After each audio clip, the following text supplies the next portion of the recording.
Bienvenidos a este video. Hoy les voy a platicar un poco acerca de algunos de los módulos más importantes de la certificación CISP de ISC Cuadrada. Mi nombre es David Checaiván, yo soy director de seguridad informática y consultor en Código Verde. Y voy a empezar un poco con estos temas de capacitación y entrenamiento desde el punto de vista de un consultor y, pues en este caso, instructor de esta certificación. El entrenamiento CISP está dirigido a profesionales de la seguridad informática que ya tienen experiencia, que ya tienen algún tipo de trabajo en los módulos, que ahorita les voy a platicar cuál es el temario oficial, y a partir de ahí es como se logra obtener esta certificación. Definitivamente la certificación CISP no es una certificación para personas que apenas van entrando al mundo de la seguridad, pero sí es muy interesante conocer el temario ya que abarca muchísimas áreas. Como pueden ver aquí, estos son los 8 dominios de la certificación. Primero empezamos platicando acerca de la gestión de la seguridad y el riesgo, que para todos los profesionales de seguridad que actualmente están laborando en una organización, fácilmente pueden identificar por qué este tema es el dominio número 1.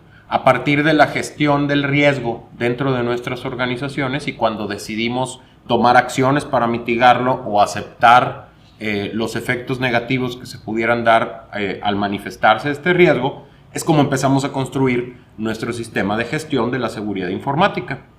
Luego seguimos platicando acerca de la seguridad de los activos, ya como tal, servidores, computadoras, teléfonos y todo lo que tiene que ver con la información que se contiene en estos dispositivos. Y luego pasamos al módulo de arquitectura e ingeniería de la seguridad. Este módulo es del cual voy a empezar a platicarles un poco más adelante. Vamos a hablar de algunos principios básicos del diseño y creo que va a tener mucha relevancia porque les va a mostrar un poco del enfoque que tiene esta certificación y sobre todo el entrenamiento.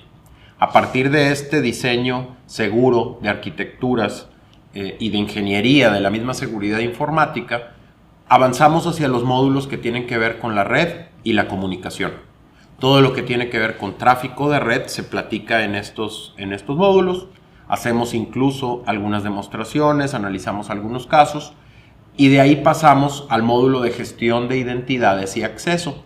Aquí todo lo que tiene que ver con los permisos de los usuarios, con todo lo que tiene que ver con el ambiente donde se mueven estos usuarios, hace una interacción para definir cuáles son los roles correctos y forzar estos permisos para los roles de cada uno de los usuarios.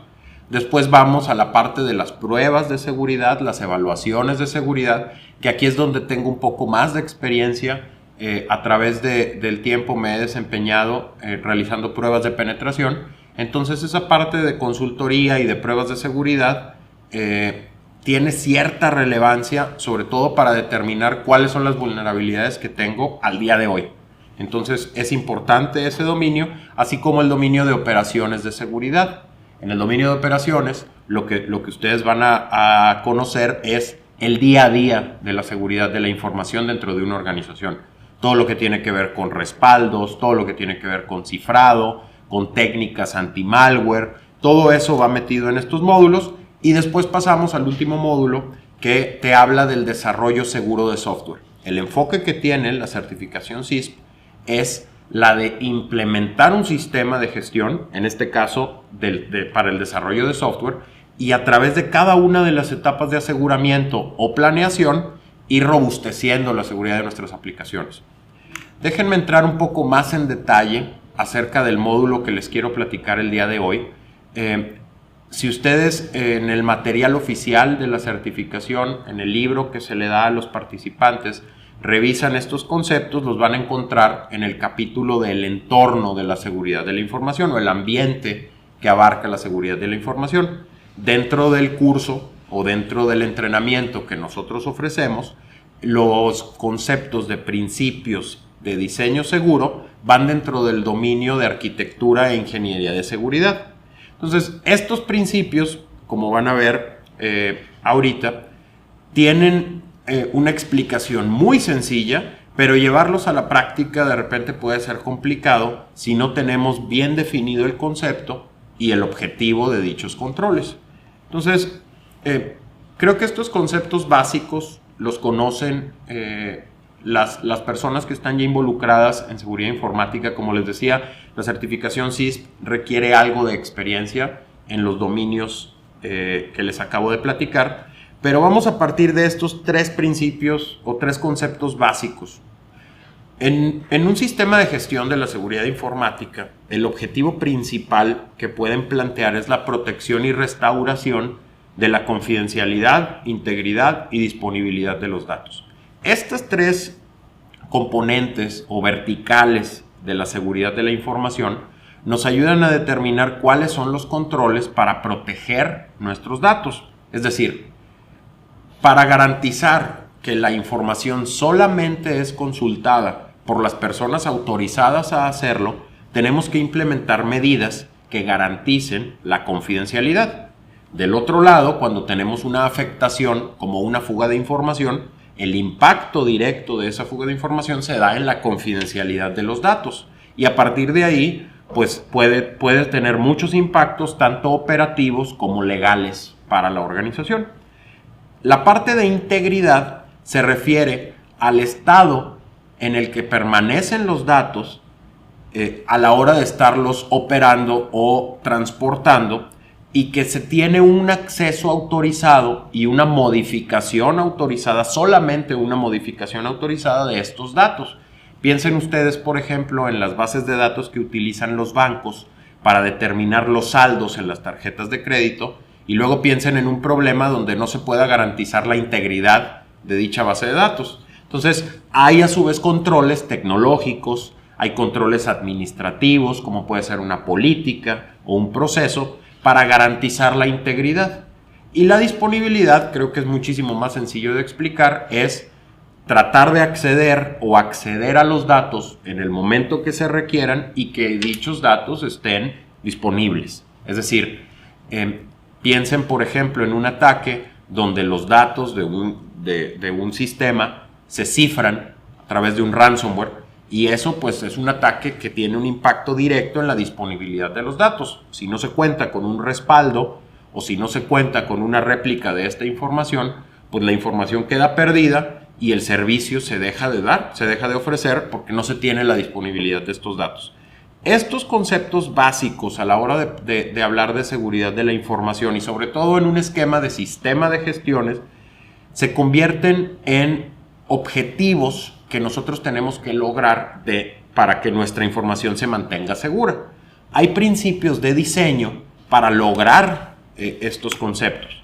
Y aquí les voy a mostrar primero el concepto de defensa a profundidad, que lo que quiere decir aquí es que una organización se debe de ir protegiendo en capas. Y estas son las capas que se tienen desde la parte externa hasta la parte interna, que son los datos. Entonces, aquí en la defensa a profundidad, la sugerencia para tener un diseño seguro por parte del material oficial, en este caso de la certificación CISP, te dice que primero, la primera capa es la capa de políticas, procedimientos y entrenamiento. ¿Qué quiere decir? Primero hay que definir las reglas, cómo se va a operar, cuáles son las operaciones aceptadas, cuáles son los comportamientos y el uso adecuado de los recursos, qué puede o no hacer un interno en una organización, qué pueden hacer sus colaboradores, incluso los proveedores. Entonces se diseña todo este sistema donde a través de políticas, procedimientos y la subsecuente comunicación de todas estas políticas, con una evaluación para determinar si las personas conocen bien cada uno de los procedimientos, normativas y guías para realizar su trabajo. Pasando por esa fase, después nos vamos a la capa física. La capa física se refiere a todos los controles de seguridad que protegen a la información desde este punto, es decir, todo lo que tiene que ver con guardias, todo lo que tiene que ver con vallas de seguridad, el diseño, por ejemplo, de la recepción de un edificio, todo lo que tiene que ver con cámaras de video, con toda la protección que se le da al ambiente donde se encuentra la información protegida. Piensen, por ejemplo, en un corporativo, piensen en un centro de datos, donde requieres tener toda esta parte de capa física para garantizar que la gente no salga con información o con medios de información, como pueden ser discos duros o respaldos en algunos otros mecanismos.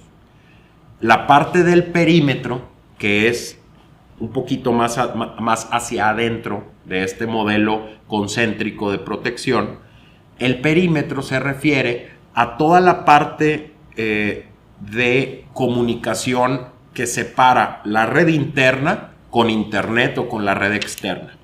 Todo ese perímetro que hace algunos años solamente estaba compuesto por un firewall y que a través del tiempo hemos ido avanzando con tecnología que ya nos permite tener controles en, por ejemplo, activos que están fuera de la organización, que tienen agentes que se comunican hacia adentro y que van manteniendo la seguridad de ese perímetro. Todos esos controles que van en los ruteadores, en los switches y en los servidores de frontera, todo lo que tiene que ver con ese perímetro se debe de tomar en cuenta a la hora de asegurar en estos conceptos de defensa a profundidad. Después brincamos a la red interna. La red interna ya tiene todos los controles para evitar, por ejemplo, fugas de información, evitar infecciones de malware dentro de la red, por ejemplo, los filtradores de contenido, que de repente si alguna computadora dentro de nuestra red trata de navegar a un sitio no autorizado, existen controles que bloquean en ese nivel de la red interna este tipo de comportamientos maliciosos. Y luego, más hacia el centro, están ya los activos, es decir, los equipos de cómputo, los servidores, los dispositivos móviles, pueden ser tablets, pueden ser cualquier dispositivo que maneje información. Aquí debería de ser considerado en esa defensa. Si estamos hablando de activos como computadoras laptop, pues es fácil pensar en los controles que típicamente se implementan en estos dispositivos. Si tienes un sistema operativo Windows, pues típicamente se pone un anti-malware. Hay nuevos tipos o nuevas generaciones de antivirus que ya te permiten tener cierto filtrado de contenido, protección de dispositivos y un montón de cosas a la hora de gestionar estos activos. Más hacia adentro tenemos las aplicaciones, es decir, cómo interactúas desde los activos de la organización con los gestores de los datos como tal. Para todos los que tienen una aplicación, por ejemplo, para la gestión de clientes, pues bueno, esa aplicación como tal, ese sistema se tiene que robustecer y luego en el centro de estos círculos que les estoy definiendo se encuentran los datos. Ya ahora sí, en esta capa se deben proteger los datos con técnicas, por ejemplo, como la ofuscación o el cifrado de datos, que permiten a ese nivel proteger hacia afuera y generar esta parte de defensa en profundidad. Es interesante porque cuando nosotros estamos queriendo implementar un sistema de gestión o nosotros somos los responsables por la seguridad de la empresa, típicamente apoyados con este modelo de defensa en profundidad, es como podemos ir identificando las capas que tenemos que gestionar a través de controles. Otros conceptos, otros principios de diseño seguro que vale la pena platicar y que como parte del módulo de arquitectura ustedes deberían de tener bien presentes a la hora de estar implementando nuevas soluciones o gestionando las soluciones existentes, son estos. Y voy a empezar a platicarles acerca del principio de menor privilegio. Ese principio se refiere a que todo lo que tiene que ver con permisos de los usuarios o de las aplicaciones debe de ser el justo mínimo para que la tarea que está planeada se realice. Es decir, y esto es muy común, por ejemplo, cuando se está diseñando un sistema, el usuario típicamente tiene acceso a todo. El usuario administrador tiene acceso a todas las pantallas, tiene acceso a todas las configuraciones y a todos los usuarios. A la hora de poner este sistema a operar y que las personas encargadas de su operación solamente deben de ver X número de datos para poder realizar las funciones que están determinadas para esa aplicación. Entonces, esto también aplica, por ejemplo, a la hora de estar pensando en los permisos de los usuarios en los equipos. Entonces, si un usuario tiene privilegios mínimos, por ejemplo, no puede instalar cosas o no puede modificar ciertas configuraciones de red o no puede desactivar ciertos controles de seguridad. Eso nos ayuda a que el diseño de nuestros sistemas y aplicaciones y en general nuestro entorno sea más seguro. Otro punto importante es la configuración inicial segura. En inglés estos son el Secure Defaults o el seguridad por defecto, y lo que sugiere este principio de diseño es que a la hora de estar poniendo las opciones de configuración para una aplicación, para un activo o para un repositorio de datos, se debe de buscar que al inicio de la operación ya se tengan los mejores controles y la configuración más segura que pueda o que permita el aplicativo. Entonces, aquí, por ejemplo, si ustedes tienen un ruteador inalámbrico, un access point, ustedes llegan y lo conectan, ese dispositivo pues típicamente no trae una configuración segura inicial. Es decir, ustedes tienen que gestionar la configuración de ese dispositivo, por ejemplo, para agregar una contraseña más segura y quitar la contraseña que viene por defecto, para tal vez implementar o configurar el algoritmo de seguridad que sea más robusto y no el que viene configurado por de fábrica. Entonces, hay ahí algunos temas importantes en la configuración inicial que deben de ser considerados a la hora de ofrecer un servicio o tener un producto o una aplicación dentro de nuestra red. Y el siguiente punto es la falla segura. Es decir, cuando el sistema se satura o tiene algún error a la hora de iniciar o cae en una condición, ya sea por un ataque o por una falla en la configuración que queda como indeterminado, el sistema debe de ser capaz de protegerse, de no perder información o de perder lo mínimo posible de información y de gestionar el control como tal para que permanezca seguro a pesar de la falla. Y esto lo pueden determinar muy fácil con el siguiente ejemplo. Piensen en un elevador.